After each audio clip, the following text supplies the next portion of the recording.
Hello, hello, j'espère que vous allez bien. On se retrouve aujourd'hui avec le tarot de la forêt magique, conte, folklore et botanique. Il est sorti aujourd'hui. Donc il y a un manuel et un jeu évidemment de 78 cartes. Il est de Cecilia Latari, illustré par Giulia Varetto. Donc de l'édition Vivida. C'est une édition qui arrive en France depuis quelques temps, parce qu'avant je ne connaissais pas cette édition. Donc ils ont sorti déjà 2-3 petites boîtes, et là on est sur un coffret un peu plus grand. Le tarot de la forêt magique, regardez-moi ça, comme c'est beau.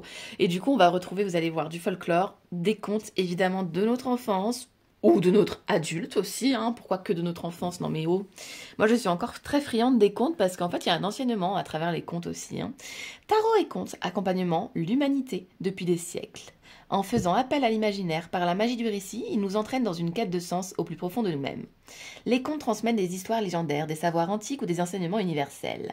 Les tarots, eux, illustrent des fragments de vie. Chaque lame est le noyau narratif d'un récit dont la trame change d'une fois sur l'autre en fonction de celui qui les consulte. Chacune des cartes de ce jeu évoque un conte, en isole une image et développe ses multiples significations en renvoyant notamment aux plantes de la forêt qui silencieusement protagoniste de ces lieux féeriques, ouvre les portes de notre cœur et de notre imagination. Il est au prix de 22 €. Donc je trouve que c'est trop chouette parce que vous allez voir, on est quand même sur un objet quali. Et voilà quoi, 22 € de nos jours sur une belle boîte comme ça, avec, vous allez voir, une boîte dans une boîte, un livret, des cartes, on est bien. Voilà, donc ça c'est cool. Donc j'espère que cette édition gardera des prix comme ça pour la France également. Donc ici on découvre le livret quand vous ouvrez la boîte, et à l'intérieur vous avez une boîte dans une boîte. Donc là c'est une boîte très classique. Je sais pas comment on nomme ces boîtes, c'est mon cher lutin magique qui me dit à chaque fois le nom, mais à chaque fois j'oublie le nom. Voilà, je suis comme ça. Que voulez-vous? J'adore en tout cas. C'est très enfantin, mais c'est très féerique à la fois, j'aime beaucoup. J'aime beaucoup. Et à l'intérieur donc de cette boîte, on découvre les cartes que j'ai déjà sorties pour les regarder une à une avant de vous les montrer. Donc ce qu'on va faire, c'est qu'on va découvrir ensemble le livret et ensuite on regardera les jolies cartes. Donc pour le livret, attention, je baisse ma lampe, voilà, parce que sinon la lampe est en train de m'aveugler. Alors, on découvre ici un beau livret, hein, quand même d'une belle taille. Alors, le tarot magique de la forêt magique. Sommaire. En début, on aura le tarot, contes et plantes de la forêt, arcanes majeures et ensuite les arcanes mineures évidemment. Et avant de lire les tarots. Alors, tarot et contes accompagnent l'humanité depuis des siècles. Donc là, on vous met ce qu'il y avait écrit à la fin de la boîte. Au niveau de la structure du jeu, on retrouve donc évidemment 78 cartes, 22 arcanes majeures, 40 mineures et 16 cartes de la cour. Voilà. Donc pour les arcanes majeures, comment ça se construit? Donc évidemment, elle nous raconte une histoire. On démarre de la carte du fou jusqu'à la carte numéro 21, donc le monde. Les arcanes majeures dressent le récit du voyage que le fou a accompli et que se déroule au fil des 21 cartes. Jusqu'à son terme, la lame du monde. Le fou est voué à connaître moult aventures, à faire des rencontres importantes et à expérimenter les différentes facettes de la vie au cours de son évolution dans ce jeu. À chaque carte majeure correspond au conte et à une plante magique. Les associations ne sont jamais fortuites et répondent à des flux de sens magiques et symboliques, à retrouver dans des descriptions de chaque lame, des pistes de réflexion invitant à approfondir les univers en interconnexion des contes et des plantes. Les arcanes majeures se réfèrent à des questions fondamentales, archétypiques, profondément symboliques et sont des cartes se prêtant à une lecture polyhérédique variée. Voilà donc pour les arcanes majeures. Et pour les mineurs. Les arcanes mineurs illustrent les questions du quotidien. Ils se divisent en 4 couleurs: bâton, épée, coupe et denier. Associés à leur tour à 4 éléments naturels, donc le feu, l'air, l'eau et la terre. Évidemment, dans ce jeu, à chaque couleur correspond également à un conte spécifique ainsi qu'une plante. Voilà, voilà. Donc ça reprend pas évidemment les illustrations du Rider-Waite classique, hein, mais ça offre des scènes plus significatives, des contes choisis en guise de petites fenêtres ouvertes dans un univers magique. Vous allez voir juste derrière cette page, on va découvrir quelle famille appartient à quel conte. Donc pour la famille des bâtons, on retrouve Ansel et Gretel et la plante du souci. L'épée, on retrouve la Belle au bois dormant, la ronce et la rose évidemment. Ensuite, pour les coupes, on retrouve la gardeuse d'oie près de la fontaine, la fleur de lotus, c'est génial. Et ici, on vous donne un peu plus d'explications donc sur chaque famille. Les deniers, le petit poussé avec la grenade, voilà. Et ensuite, les cartes des coupes. Les cartes des cours, de la cour royale, n'importe quoi moi. Ensuite, donc là, on va retrouver donc chaque carte de chaque cour. Donc là, par exemple, le valet de bâton est associé au tournesol, l'immortel pour le cavalier de bâton, donc Hansel et Gretel, la sorcière reine de bâton, Cannelle, le père roi de bâton, laurier, et à chaque fois, vous voyez, grenouille, prince, aurore, roi, et chaque fleur, voilà, chaque plante magique. Et là, on découvre tout de suite donc les arcanes majeures. Et donc à chaque fois vous avez le numéro, la carte ici repris avec les illustrations, le nom, Jack et le haricot magique. Voilà, qu'est-ce que cette carte va vous dire? Par exemple, je vais vous faire, allez, on va se faire celle-là. Jack et le haricot magique. Dans ce conte, Jack échange sa vache contre 5 graines magiques qui, une fois plantées, donnent naissance à un immense pied de haricot. Escaladant la plante, Jack atteint le ciel où, au milieu des nuages, il découvre un géant qui garde un fabuleux trésor. Mu par la curiosité, sa folle entreprise est dominée par l'imprudence et la spontanéité. Le goût de l'aventure et l'attrait pour l'inconnu correspondent bien à la carte du fou qui représente le début d'un nouveau voyage à la destination incertaine. Le haricot du conte évoque en outre l'idée de croissance et de transformation, des thèmes également propres au fou. Et ensuite, après donc ce paragraphe, on retrouve ici une autre phrase, la carte du fou illustre le début d'un voyage à entreprendre. Avec un petit baluchon léger contenant le strict minimum, c'est le moment de prendre des risques, d'oser avec la certitude qu'un chemin apparaîtra à l'horizon. Donc ce qui nous illustre bien évidemment cette carte qui est très bien illustrée je trouve, qui représente bien Jack et le haricot magique, qui part à l'aventure voilà, en escaladant ce fameux arbre, cette fameuse plante qui grandit et grandit jusqu'aux cieux.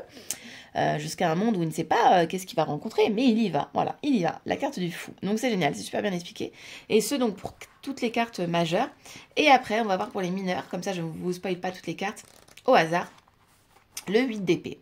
Donc là, vous avez pareil un texte et voilà. Par exemple, ici on vous dit c'est l'heure de se réveiller. Aurore, à toi la fée de réaliser l'enchantement. Bon bah là, il faut se bouger, ça c'est clair. Donc ici, les 8 d'épée représentent une situation sans issue, mais l'obstacle est d'ordre purement mental. Cette carte symbolise la limitation, la peur de l'autosabotage. Elle invite à réfléchir sur ce qui nous enferme dans nos craintes et nos pensées négatives. Seule la volonté permet de dépasser ses croyances restrictives et de se libérer des peurs qui l'isolent.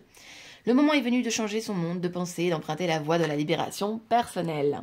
Donc voilà pour les mineurs. Et à la fin, vous allez retrouver ceux de la cour. Hop. Et avant de lire les tarots sont des univers complets de symboles. Voilà, on vous dit voilà, de parcourir votre jeu, d'écouter votre intuition. Ici, une remarque importante. Comment formuler une demande, préparation du jeu. Voilà, là c'est rigolo, c'est à la fin du livret. Quelques tirages. Ici, on vous explique des tirages différents, donc c'est sympa. Voilà, c'est assez bien fait. Moi, je suis très contente. Voilà, je suis très contente de l'avoir. Et maintenant, on passe à ce qu'on préfère, la découverte des cartes. Donc, pour le dos des cartes, c'est très simple. Bon, c'est pas ce que j'aurais choisi, moi. J'aurais fait un petit truc un peu plus féerique. Mais voilà, les cartes, j'aime beaucoup. C'est parti. Donc, voici ici la carte du fou. Hop. La carte du magicien. La prêtresse. Nous avons la carte de l'impératrice. La carte de l'empereur. Le pape. Très joli. Regardez-moi ça. La carte des amants, super bien fait. Le chariot, avec le chaboté, j'adore. En plus, je suis tombée sur celle-ci, moi, quand j'ai regardé, et le message du livret est très sympa. La force, j'aime beaucoup comment c'est construit, en fait. L'ermite, la roue de la fortune, super joli. Oh, super joli. La justice, le pendu, très joli. La mort, la tempérance. Le diable. Les cartes sont de très belle qualité, elles sont très épaisses, je ne sais pas si vous pouvez voir. La tour, très bien illustrée aussi. L'étoile, la lune, le soleil. Vous me direz en commentaire d'ailleurs si vous reconnaissez les contes. Le jugement, le monde, l'épée, le 2 d'épée, le 3 d'épée. Donc c'est sympa parce qu'on a le numéro en plus, donc ça va être très facile à utiliser. 4 d'épée. 5 d'épée, 6 d'épée, le 7 d'épée juste ici, le 8 d'épée, le 9 d'épée, le 10 d'épée. Donc on voit bien, les ronds, c'est la rose associée à cette famille. Ensuite, on a le valet d'épée, le cavalier d'épée, la reine de denier, la reine d'épée, non mais alors moi, roi d'épée. En plus, je me relis parce que je me dis, c'est bizarre ça. Reine de denier ici, qu'est-ce qu'elle a à faire ici? Bâton, donc les 1, l'as de bâton, le 2 de bâton, 3 de bâton, trop joli. 4 de bâton, 5 de bâton, j'adore, on reconnaît bien l'univers dans Hansel et Gretel. 6 de bâton, le 7 de bâton, le 8 de bâton, le 9 de bâton, oui ça reprend bien l'histoire, le 10 de bâton, valet de bâton, cavalier de bâton, Reine de bâton avec la sorcière. Le roi de bâton, leur papounet. La famille des coupes ensuite, l'as de coupe. 2 de coupe. Pour l'instant, ma partie préférée, c'est vraiment Hansel et Gretel. J'adore ce conte. Bon, évidemment, je suis un peu moins fan de quand le père les abandonne, mais bon. Ouais, c'est un conte qui m'a toujours parlé. J'aime beaucoup ce conte, voilà. 3 de coupe. On dirait Mulan, juste ici, c'est beau. 4 de coupe. Le 5 de coupe. C'est très joli aussi, hein, avec les petites fleurs de lotus. Et voilà, c'est très, très joli. On est sur un autre univers. 6 de coupe. Le 7 de coupe. Le 8 de coupe. Le 9 de coupe. Et enfin, le 10 de coupe. C'est magnifique. Valet de coupe. Cavalier de coupe. Reine de coupe. Roi de coupe. L'as de denier. Trop mignon. 2 de denier. C'est trop joli. Celle-ci est trop belle. 3 de denier. 4 de denier. 5 de denier. 6 de denier. 7 de denier. 8 de denier. 9 de denier. Tchouc. Le 10. Que c'est joli. Valet de denier. Cavalier de denier. Elle est magnifique celle-ci. Trop belle. Reine de denier. Et vous voyez, on retrouve bien à chaque fois la plante magique, hein, qui est décrite dans le livre, après, juste après. Roi de denier. Et bien écoutez, moi en tout cas, je suis trop contente. Je le trouve vraiment très très beau. Les illustrations sont très enfantines, c'est très doux, c'est très moderne, c'est très joli. Vous voyez, sur le format de carte, pour moi, on est parfait. Voilà, la taille est parfaite. Ni trop grand, ni trop petit. Le jeu est très brillant. Là, par exemple, quand on ouvre sur la carte donc de la prêtresse, la petite vieille de la forêt, associée à l'armoise, et la carte de la prêtresse nous invite à attendre à demeurer pleinement à l'écoute des messages de l'univers.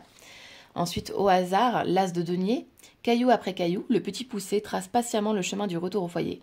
Il faut s'accorder du temps de peaufiner son projet. Tel le petit poussé.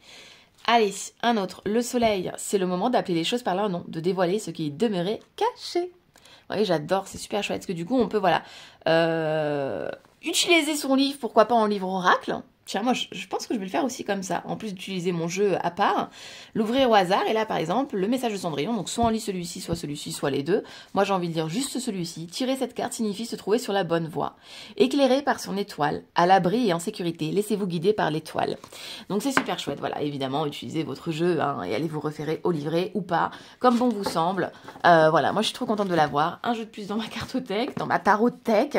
Voilà, je suis trop contente. Et bien, écoutez, merci d'avoir été présent. Et je vous fais des gros bisous et à bientôt!